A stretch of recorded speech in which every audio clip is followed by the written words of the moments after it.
अब हम review exercise 10 पे चले गए। एक्सरसाइज 10.1, 10.2, 10.3, 10.4 में से कुछ नहीं आता आपका बोर्ड के अंदर, आज तक कभी नहीं आया। तो रिव्यू एक्सरसाइज हम करेंगे हर चैप्टर की 17 तक। तो इसका पहला क्वेश्चन है, इसमें ट्रू और फॉल्स बताना है। रे हैज़ टू एंड पॉइंट्स। याद रखें कि आपकी जो लाइन सेगमेंट होती है,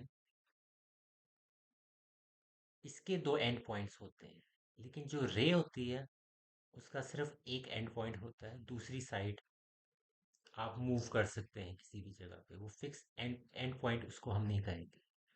तो जो रे होती है, उसका सिर्फ एक वन एंड पॉइंट होता है। ये आपका एमसीक्यूज में भी पूछा जाता है कि रे के कितने एंड पॉइंट्स हैं, तो एक एंड पॉइंट होता है। जबकि लाइन सेगमेंट होती है ना, जो लाइन सेगमेंट जिसको हम कहते हैं, उसके दो एंड पॉइंट्स होते हैं।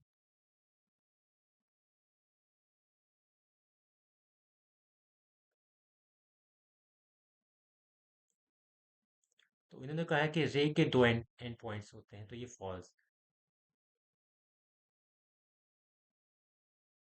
इन a triangle there can be only one right angle.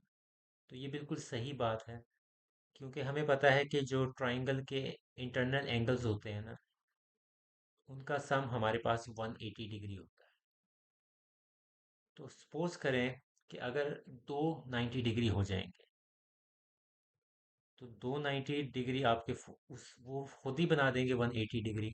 तो तीसरा एंगल क्या होगा? ज़ीरो होगा? ऐसा नहीं हो सकता, क्योंकि ट्राइंगल की बात ही तब होती है जब उसके अंदर तीन एंगल्स की डिस्कशन होती है। तीन एंगल्स, तीन साइड्स, उससे एक ट्राइंगल बनता है। तो अगर दो उसके अंदर राइट एंगल आ गए, तो तीसरा एंगल ज़ीरो होना लाजिम होगा। तो ऐसा हो नहीं सकता। तो तभी जो इन्होंने कहा हुआ है कि एक ही राइट राइट एंगल हो सकता है, एक ही 90 डिग्री वाला हो सकता है, तो वो इनकी बात सही। तो ये ट्रू है। फिर कोलिनियर मैंने पढ़ाया हुआ था 9.2 के अंदर। एक्सरसाइज 9.2 हमने जब की थी, उस टाइम हमने कहा था कि कोलिनियर पॉइंट्स क्या होते हैं। If they lie on same line.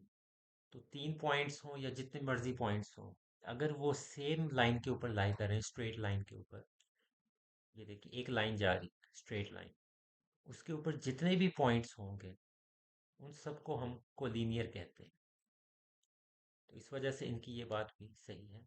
तो ये ट्रू है। Two parallel lines intersect at a point. तो ये गलत बात है। पैरेलल लाइंस का हमें पता है कि जो कभी भी मीट नहीं करती, ये पैरेलल लाइंस होती है। तो इंटरसेक्ट वाली जो बात है, वो तो यही ख़त्म होगी, क्योंकि ये तो इंटरसेक्ट करती ही नहीं। ये false. Two lines can intersect only at one point. ये बात सही है कि आप दो लाइंस को ले लें और इनको इंटरसेक्ट कर दें, तो अब इसी पॉइंट पे ही, एक पॉइंट के साथ ही वो इंटरसेक्ट करेंगी।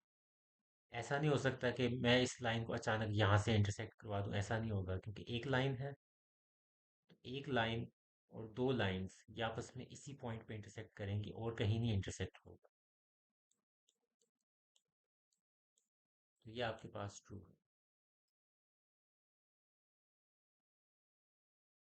A triangle of congruent sides has non-congruent angles। तो याद रखें कि जब कॉन्ग्रुएंट, कॉन्ग्रुएंट का मतलब होता है सेम। फॉर एग्जांपल,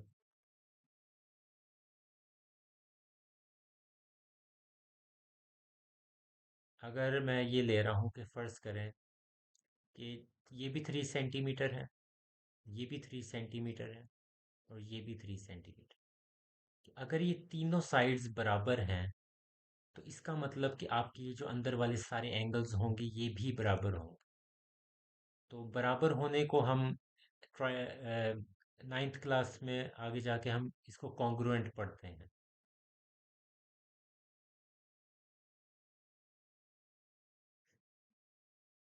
तो आपकी ये तीनों साइड्स बराबर हैं, तो लाजिम है कि आपके एंगल्स भी बराबर होंगे, तीनों के तीन। तो यहाँ इन्होंने लिखा है कि अगर आपकी साइड्स बराबर हैं, तो एंगल्स नॉन कॉन्ग्रुएंट यानी कि बराबर नहीं होंगे। तो ये गलत है। अगर साइड्स भी कॉन्ग्रुएंट हैं, तो एंगल्स भी कॉन्ग्रुएंट होंगे। अगर साइड्स नॉन कॉन्ग्रुएंट है तो एंगल्स नॉन कॉन्ग्रुएंट होंगे, ये दोनों जगहों पे एक तरह का ही लफ्ज होगा, तो ये फॉल्स है। Congruent angle, congruent sides, non congruent angles, non congruent sides. तो ये आपका पहला क्वेश्चन हो गया, मैंने इसको आपको थोड़ा डिटेल में बता दिया, हर जो आपका कॉन्सेप्ट है उसको क्लियर हो गया होगा।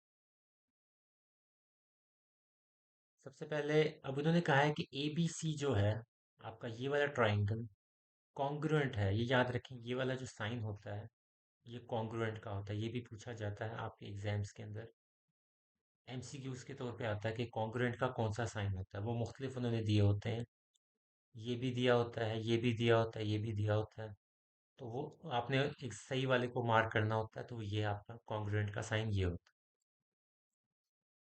तो उन्होंने कहा है कि आपका जो ट्राइंगल ए बी सी है वो कॉन्ग्रुएंट है एम एल एन के, एल एम एन के। तो ऑब्वियस सी बात है कि आपकी साइड्स भी बराबर होंगी, आपके एंगल्स भी बराबर होंगे, दोनों ही ट्राइंगल्स के। तो उन्होंने कहा है कि एम जो एंगल है, एम आपका एंगल कौन सा है, ये वाला एंगल 30 डिग्री। तो आपका 30 डिग्री एंगल वो किस लेटर के बराबर है दूसरे ट्राइंगल में? तो इधर 30 डिग्री आपका एम है, इस वाले ट्राइंगल में एबीसी में 30 डिग्री किधर नजर आ रहा है, ये कौन सा एंगल है, बी वाला। तो इसका मतलब मैं यहाँ लिख सकता हूँ मैयर एंगल बी। एम का मतलब मैयर होता है, एंगल बी यानी कि इसकी मैयरमेंट क्या है। तो आपने सिंपल एंगल्स के ये देखना है कि इधर 30 डिग्री किधर है, इधर 30 डिग्री किधर है, उन दोनों के लेटर्स को देख लेना वो आपस में बराबर है। इसी तरह एन किधर है आपका, ये 60 डिग्री, तो 60 डिग्री इधर किधर है, ये सी। तो ये सी है, तो एन आपका मतलब है कि मैयर एंगल सी के बराबर होगा। और फाइनली ए आपका 90 डिग्री। तो ए 90 डिग्री है, तो इस साइड पे 90 डिग्री कौन सा है लेटर, एल है, आप लिखेंगे मैयर एंगल एल। तो सिंपल आपने उनके साइड्स को एंगल्स को देखना है कहाँ बराबर बराबर बराबर आ रहे हैं, और आपने उनके लेटर्स को सेम कर देना।